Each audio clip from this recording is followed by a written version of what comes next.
Hey guys, so I'm finally getting to part 2 of the acknowledging the challenges. I already did part 1 quite a while ago, so I'm continuing on with that. I'll link it below if you haven't heard part 1 yet. So I guess I'm going to be talking about my adulthood, meaning like age 18, 19, and on. And so last I left off that I was living in Ottawa and that I had moved back home with my parents. And that was, I was in the middle of school still, and things were going quite well with school. I was getting close to graduating. I think I had 2 semesters at that point, or 1.5 left. And I got a phone call from my mom. Her and I would talk on the phone I think once every couple weeks.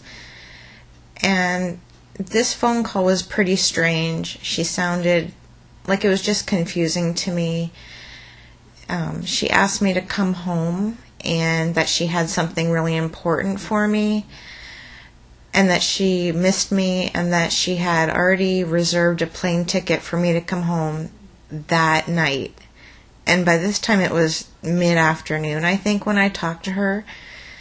And it's an 8-hour drive home.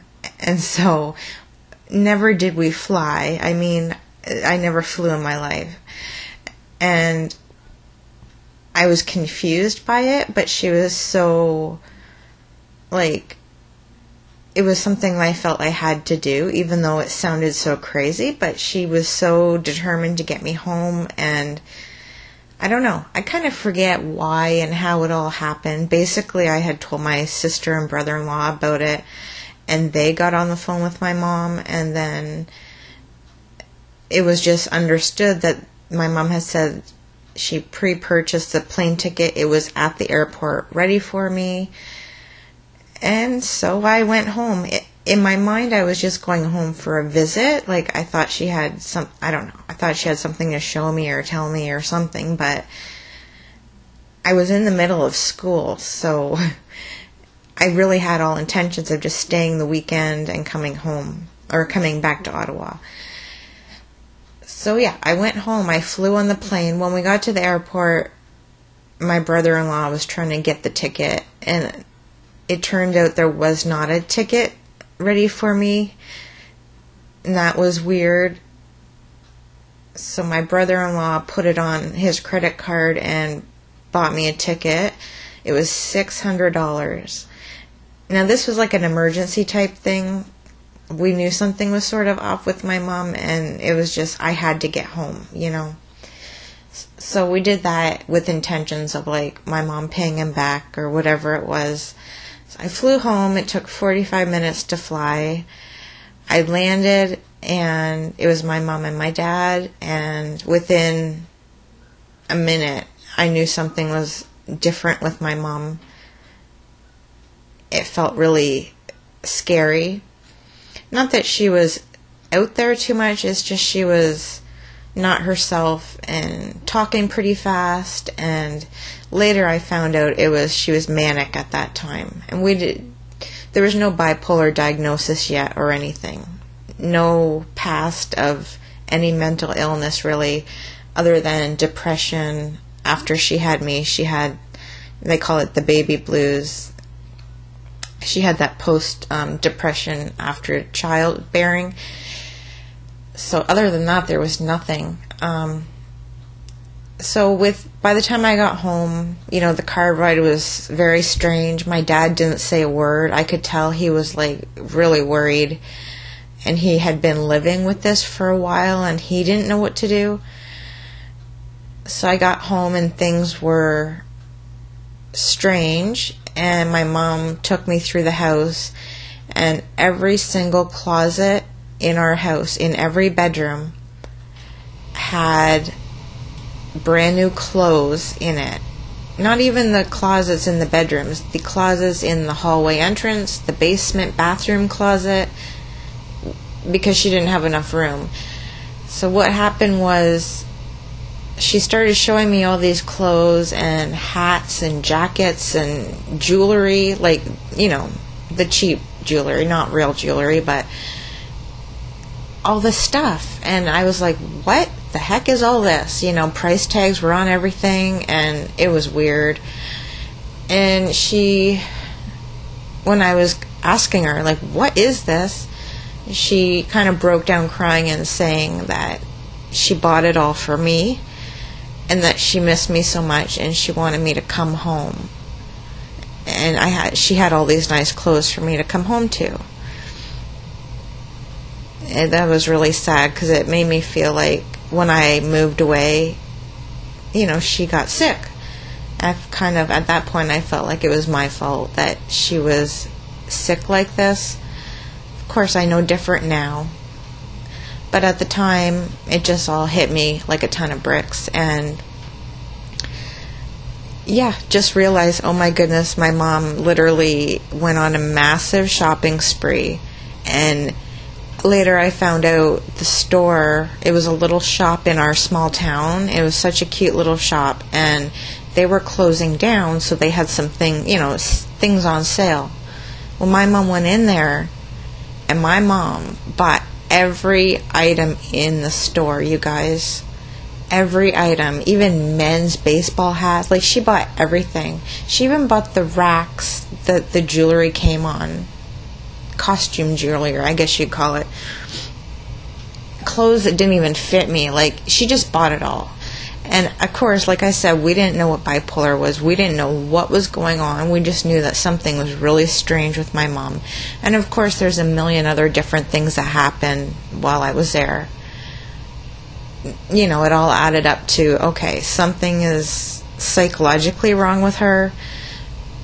So I questioned my dad. I was like, how long has this been going on? Like, what is going on?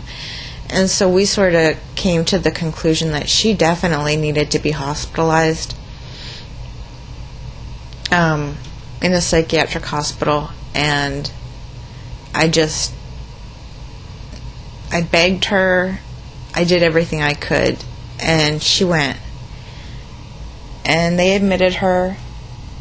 And they had quickly diagnosed her with a bipolar type 1. And so that's where my mom stayed off and on for the next 3 years.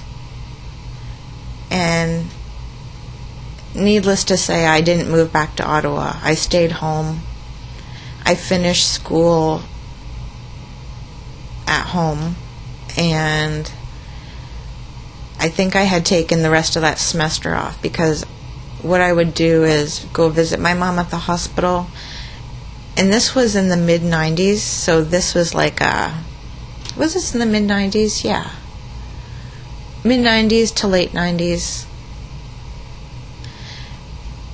It was like a hard-knock psychiatric hospital where you'd have a smoking room. People would smoke cigarettes in a smoking room, and there was the seclusion rooms, which you could clearly look through them and see a mattress, a thin mattress pad on the floor and nothing else. Anyway, that's where my mom was, and I'd visit her every single day. I don't think I missed a day.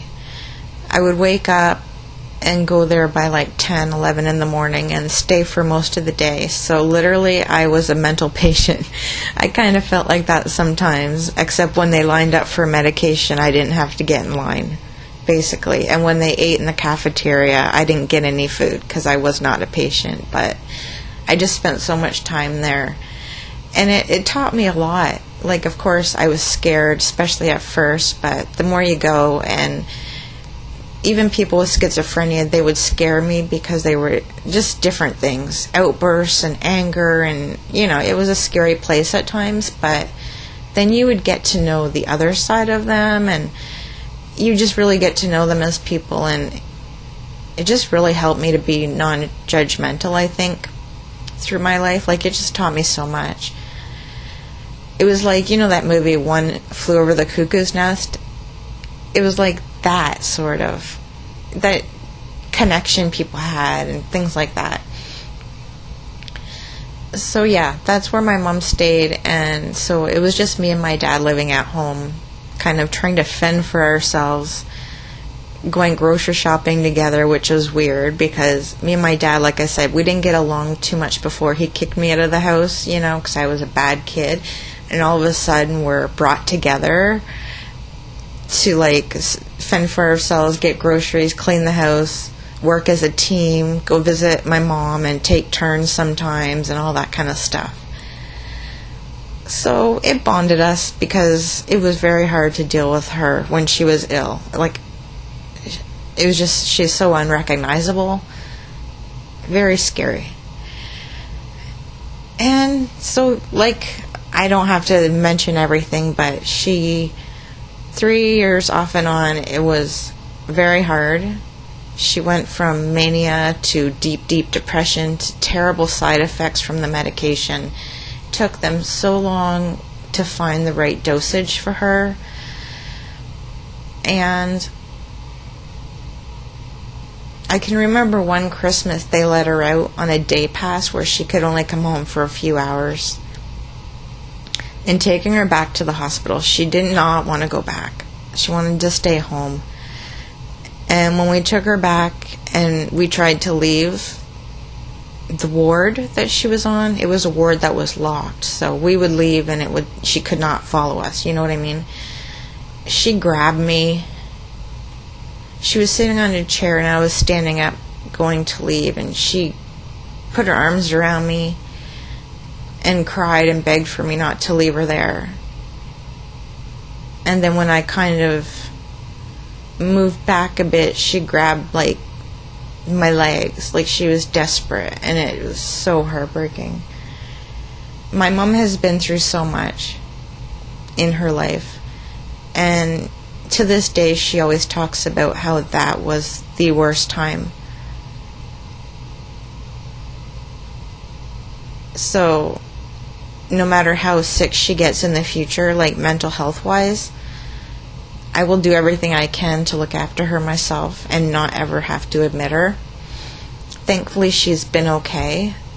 I guess I would have to take it day by day if something did go wrong, but mental hospitals are not good, especially when you can't get out and you have to follow their rules and you're suffering with your illness, or if your illness is sort of out of control, you don't want to be there. Right then, that's bad. You know, my mom had actually snuck out of the hospital somehow a few times, and we couldn't find her. I mean, there's so many stories about all the things she did, and she was in seclusion. Like, when she was manic, she was a bad, bad girl. She was breaking the law, like, and they did not put up with crap in that hospital. And so I admire her feistiness, but she was not following rules, and unfortunately they put her in seclusion, and she was in there quite a few times. One time I was there when she started kind of acting up and getting upset, and I was there to witness. I literally saw men in white tops and white pants come running in, because I guess the nurse called them, pinned her down and gave her a shot of something in her butt and put her in seclusion, and she was there for 3 days. I had to watch that, and that was, whoo-wee, that was rough. Because she was screaming and fighting it, and it was just horrible. And then she was in that room, and I could literally peek at her through the room. Like, there was double glass doors, so you couldn't just walk up and peek. You had to get permission from a nurse to go into the other side and that kind of thing. But she had a heck of a time in that place. Thankfully, the good news is, after those few years of suffering and struggling and trying to get counseling and get the right medication, she became balanced and she came home. And then shortly after that, she got a job working. It was like a place that hired people with mental health problems, and just they would make crafts and do like assembly line type work. And so she did great. And then shortly after that, a few years later, my sister from Ottawa and her whole family moved to our town, which was really cool. So my sister had 3 kids, and they were age 4, 6, and 7, something like that. And my mom, because she had been so stable for a long time, she started babysitting my sister's kids after school. And that just gave my mom so much purpose in her life.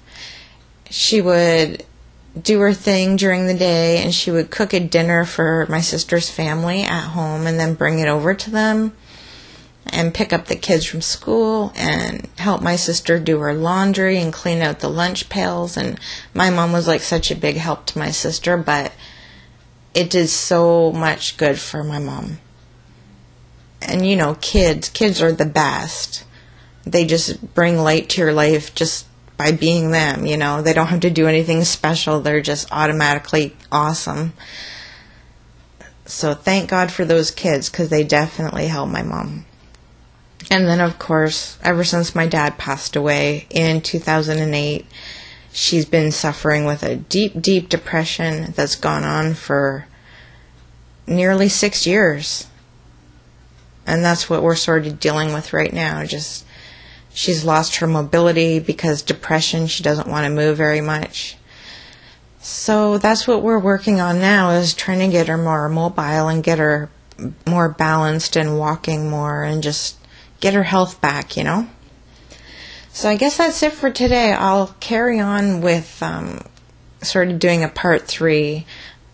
I'm not going to promise when. It could be soon or it could be down the road, but I will continue with my story. All right, thanks for listening, everyone. Take care.